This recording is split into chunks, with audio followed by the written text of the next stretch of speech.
I had a couple people messaging me like, Michael, guess what? Lovecraft Country released episode 4 early. And I was like, wait, what?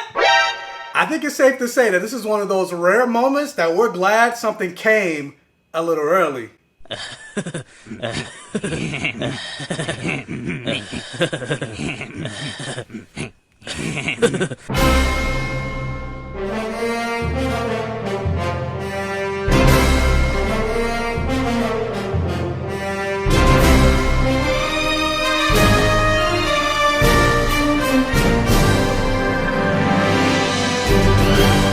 So, Lovecraft Country episode 4 is titled A History of Violence. And right from jump, this episode opens where you get to see that history of violence, where you hear a voiceover basically saying that the US could potentially go to war with the Soviet Union. And it kind of makes you think and wonder, at least it did for me, how really this country, even before it became the United States of America, like we were at war with someone basically since white people came to this country, whether it's white people being at war with the indigenous folk, white people being at war with the black slaves, white people being at war with Great Britain, etc., etc. And we're still at war to this day. And you kind of hear the voiceover from, I believe it's Montrose's voice that you hear, where he basically says, Whitey keeps cooking up death for the rest of us to eat. And I'm like, if that isn't the truest statement I've ever heard, yeah. And you then see Montrose basically going through his own history of violence, where you see he's experiencing PTSD from not only just being kidnapped by the Braithwaites, and he's reliving Uncle George's death. He's reliving the conversation that George and him had where Tick might not actually be his child. It might actually be George's child. And you hear some more abuse and violence that Montrose has went through with dealing with racism, growing up in this time of Jim Crow segregation, the abuse that he's dealt with through his own father. And you also hear George's last words where he basically has the bylaws from the Order of the Dawn, and George tells him to give this book to Tick so that he can better protect himself. And showing that Montrose is stubborn as hell, instead of adhering to George's last wishes, he reads through the entire book and then burns the book. And then he makes a reference to the 1921 Tulsa Race Massacre and saying it smells like Tulsa. And the Tulsa Race Massacre is one of many black tragedies and massacres that have been perpetuated by white people throughout American history. Again, a history of violence. Next scene, we jump to Christina Braithwaite, and she's writing to what she thinks is owed to her as Rihanna is playing in the background. Bitch, better have my money. And I kind of feel like for this particular episode, like the musical choices were way on the nose. And so anyway, Christina goes to the Winthrop house and she thinks she could just barge into somebody else's house, but she gets a quick surprise when it turns out that the voodoo priestess that you saw from the last episode, she put up a protective spell and Christina, for whatever reason, cannot go into the house. And it both shocks Letty and Christina. And it's kind of reminiscent of the very same force field that Christina used in episode 2 that kept Tick, Letty, and George from leaving their house when they were in the Artem Manor. And so realizing that Christina can't just barge into Letty's house, she tries to change tactics and appealing to Letty's femininity and basically revealing to her that Tick tried to shoot her in the previous episode. She needs to be careful around Tick because if she doesn't, Tick's gonna get her killed again. And basically saying to her, like, don't let Tick fool you. Just because he has Titus Braithwaite's blood in him doesn't make him special. It's not always about the men, and the men don't have to be the ones always making the decisions. And so she says to Letty, all she wants is the Ori, which is revealed to be the planetarium looking thing that Hippolyta ended up stealing in the last episode. And speaking of Hippolyta, we get to see that she's having a conversation with her father, and we get to see that she and her father are a level of space nerd. And I just love the fact that pretty much all of these main black characters in this show are some level of nerd. Whether you have Hippolyta and her father being space nerds, Dee is a comic book nerd, Tick and Letty are sci-fi fantasy nerds, George and Montrose are just overall book nerds. And I just love the fact that there's so many different types of blurs in this show. And you also get to see another cameo from the Emmett Till character, and they actually have a reference to Mammy Till Mobley, and it kind of makes me wonder, is his death gonna play a larger role into the story going forward? Because now this is the second time that they're showing him, as opposed to just what I thought was just a one-off Easter egg from last week's episode. So you then see Letty going to the library to confront Tick, and based on the song that's playing, which is called Get 'Em by Jade Joseph, I'm like, ooh, she about to cut his ass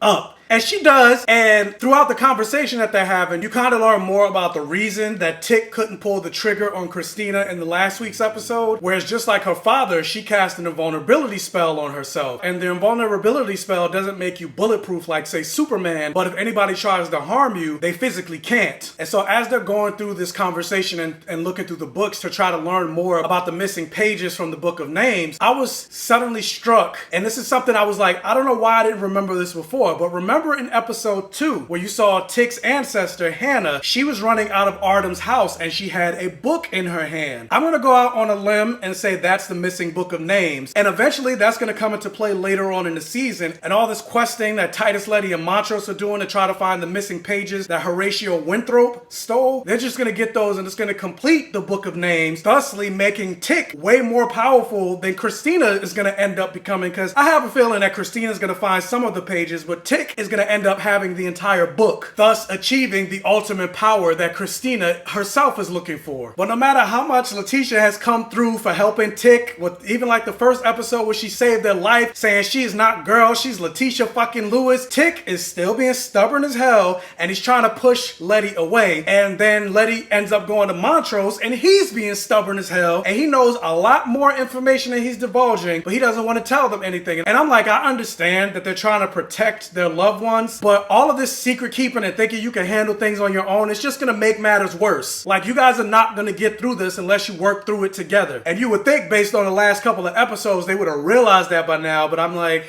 men will be men. And so with that, in a very unsurprising revelation, it turns out the captain of police is also part of this conspiracy to achieve the missing pages of the Book of Names. And he's clashing with Christina because he knows that she's looking for those pages as well. And in trying to achieve membership to the Order of the Dawn, he knows women aren't allowed to be in the Order of the Dawn. And so he doesn't like the fact that she's looking for these missing pages. And it's not really surprising that the captain is in on it as well, because you learned from last week that the captain was friends with Hiram Epstein. And also, just taking it into a real world context, like, it's not really surprising that the police are involved in this grand conspiracy to achieve ultimate power, because again, a real world context, the FBI released a report a couple of years ago that the police departments, military, and all sorts of organizations have been infiltrated by white supremacists and KKK members. So to find out a police officer is potentially a member of the Order of the Dawn, who's really surprised? Or to see and to find out that a cop is doing some shady shit, like the sky is also blue. After the reveal that the Ori can help you with time travel, I was kind of like, so I wonder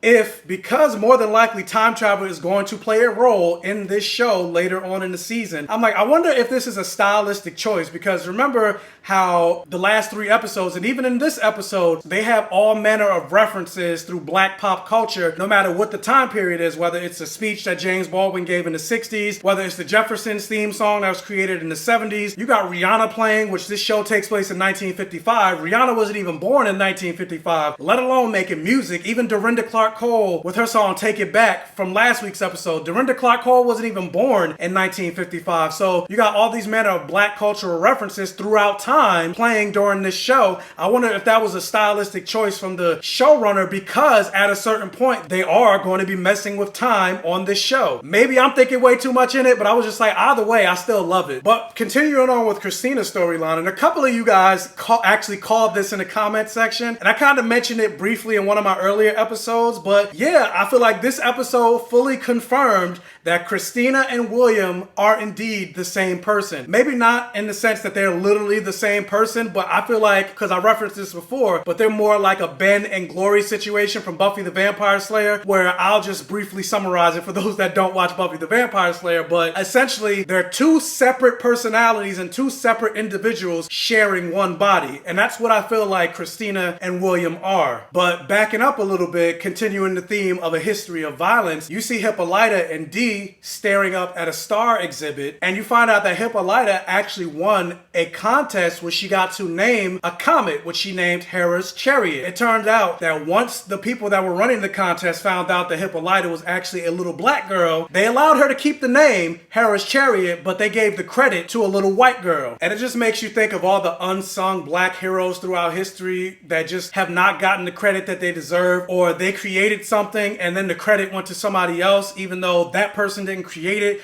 Or stories like the movie Hidden Figures and how you have these black women that were essentially the reason that the space missions were even successful. Nobody was told these stories until recently. You never learned about any of these black women in history classes when you're learning about the space missions and the first moon landing, but at least they got told. It's just think about all the women and black people whose stories just weren't told. Again, history of violence. So anyway, Tick, Letty, Montrose, and a friend of theirs, they end up at the exhibit of Titus Braithwaite, and you hear the tour guide basically saying, you know, typical white supremacist fashion, that the indigenous folks were savages. And it's the same narrative that they used when they talked about black people, saying we were savages, and how white people came to Africa to not only bring civilization to us savage people, but then also to save our souls by talking about Christ and bringing Christianity to us. Yeah, it's all a bunch of white supremacist bullshit. But anyway, in pure asshole fashion, the friend that they ended up bringing with them, he's mad because Tick revealed that he lied on Letty, saying that they fooled around in high school. And so in order to get back at Tick, he ends up revealing that Montrose and Sammy, who you remember from the first episode that was getting head in the back alley, him and Montrose have actually gotten a little close. Montrose might either be gay or bisexual, or in 1950s terminology,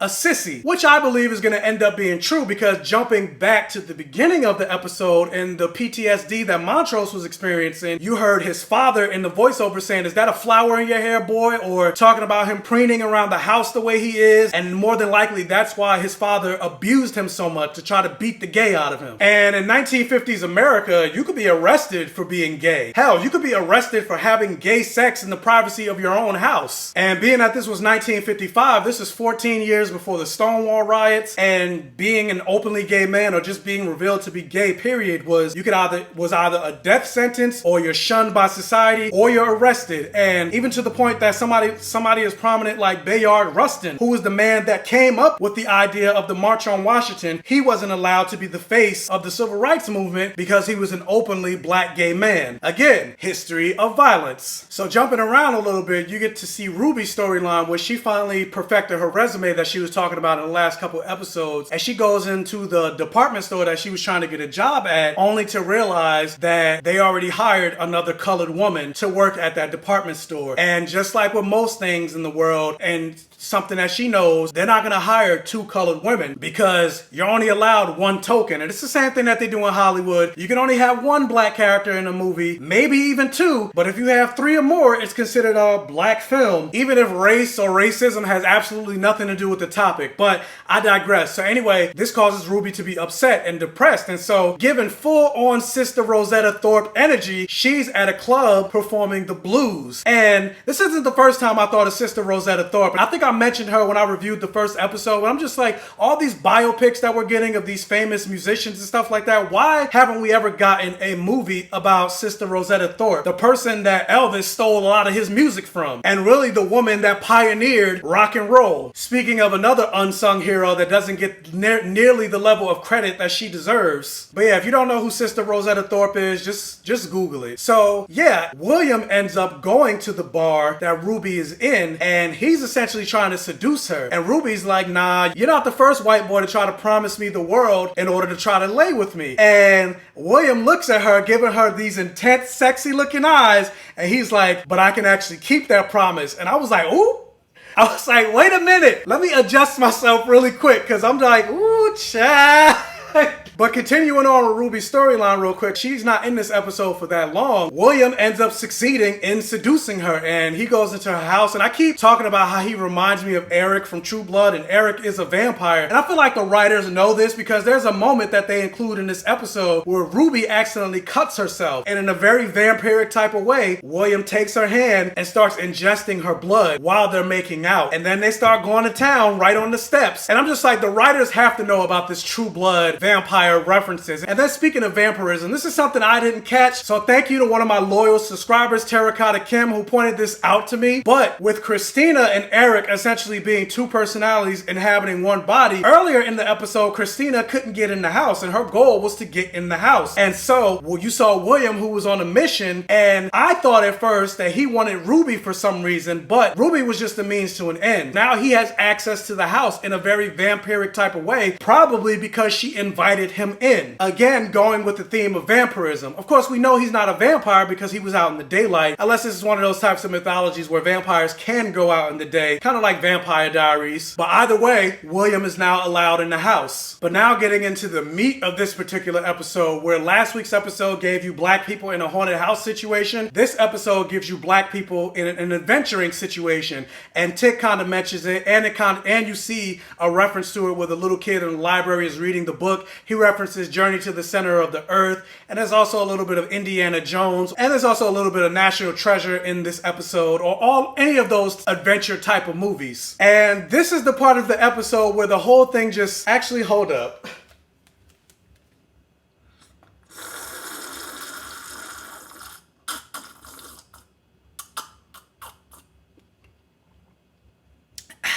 I had to take a long sip because I feel like what I'm about to say might be a little controversial. People might be mad at me. But this is the part of the episode where the episode just started to lose me and decline in my level of enjoyment. And that's not to say I hated this episode or I disliked this episode. But yeah, this is where this episode started to disappoint me. And I ended up watching this episode a total of 4 times. And after the 4th viewing, I enjoyed it a little bit more than my first viewing. But I still felt the same way that I felt in my first viewing. In the sense that I felt like at this point of the episode, once they got to the adventuring, I felt like there was a lot of telling and not showing. And I hate when narratives do that. Like a small example, how did they know which tunnel was the right tunnel to go into? And I understand that Letty and Montrose had a conversation beforehand, but that conversation didn't really tell me how they figured out to go to the North Tunnel. And not only just that, but the thing that makes adventure movies and video games and all sorts of adventure novels exciting is you get to experience the puzzles and the quest with the protagonist. And I felt like this episode, and I get it's only an hour, they don't really have that much time, but I still felt like they rushed a lot of the puzzles and traps. Like the puzzle that goes back to the beginning of the episode where Montrose was reading the book, where it was like Adam named, Eve fucked, monsters came, God smited Eve, or something like that. We didn't actually get to see the puzzles of what was on the door. It's just, oh, he automatically just knew to press the buttons. But it's like, but what was on the actual door? Like, I would have liked to have actually seen that. Or another moment where I felt like they were telling and not showing. Once they got in the cave and you saw that dead body floating, Letty automatically knew that that was one of her missing neighbors. Even though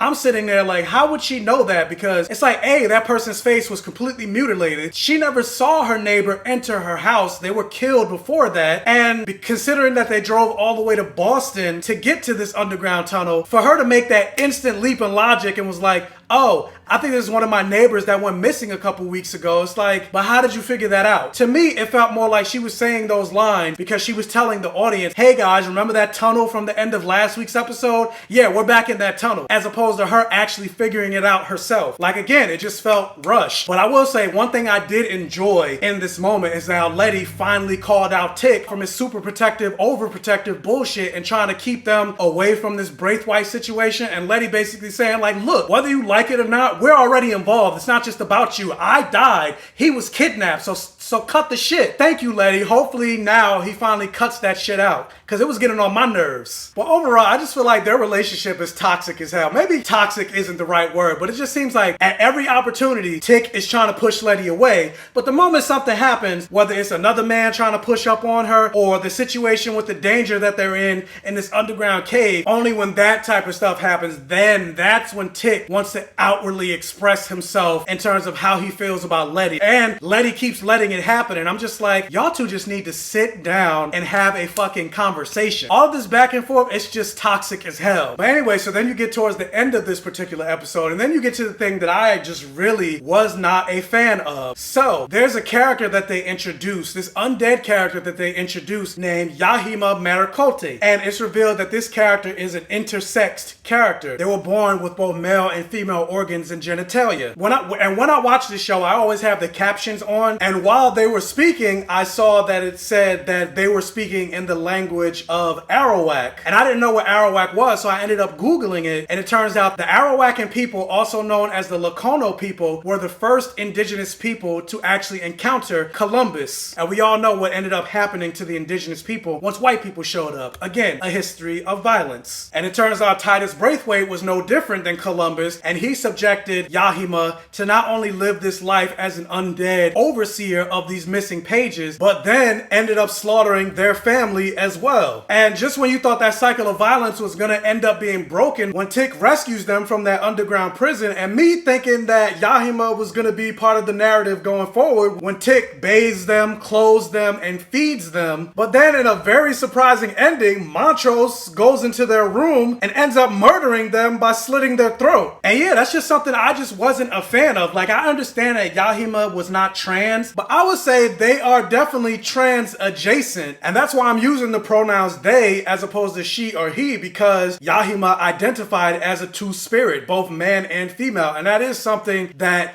is very prominent in a lot of Native American cultures, where in many tribes they believe that human beings have a potential of up to 5 genders, as opposed to Western philosophy where it's only said that a person is either one of 2 genders. But anyway, what ended up happening to Yahima is just basically a trope Hollywood and movies and TV shows and books just do over and over and over and over again when it comes to brutal violence against trans men and women and LGBTQ people. But specifically, we're talking about trans folks. And I think about the Netflix documentary that Laverne Cox made, Disclosure. And she references the constant murder in media of trans people, and even the disgust that people have for trans characters. And even when you think about when Montrose first saw her, he said, "What are you?" And Tick tried to correct him by saying, "Who are you?" And I completely understand and get, based on the narrative that they're pulling with Montrose's character, that more than likely he's going to go through and experience some level of self-hatred based on the PTSD that he was experiencing,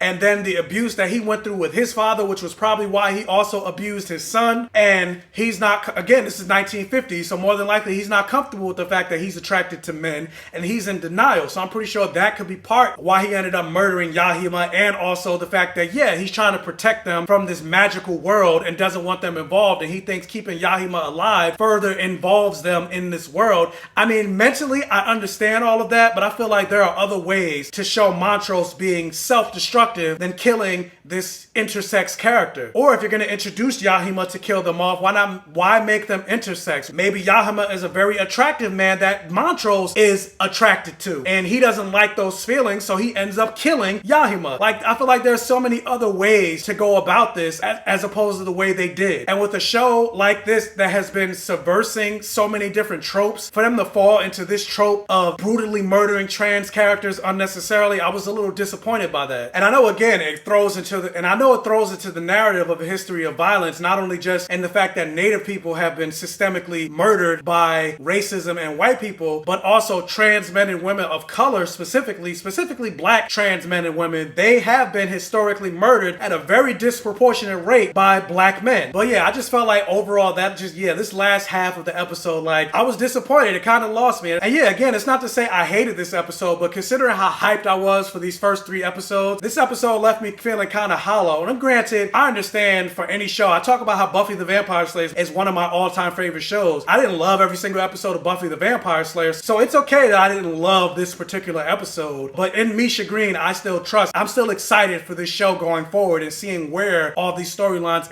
end up divulging come the series or season finale. But yeah, overall, I would say this episode, for me, it broke even. But maybe you guys had a completely different reaction to episode 4 of Lovecraft Country. What did you think about it? Let me know down in the comment section below. Also, if you can, hit that thumbs up button and like this video to really help out the channel. And if this is one of your first time watching one of my videos, please check out the other videos on my channel. And if you like what you see, please subscribe for more and hit that bell notification button so you're alerted every single time I post a new video. And tell your friends, your families, your neighbors about my channel to help me continue to grow. And as always, I will catch you guys next time.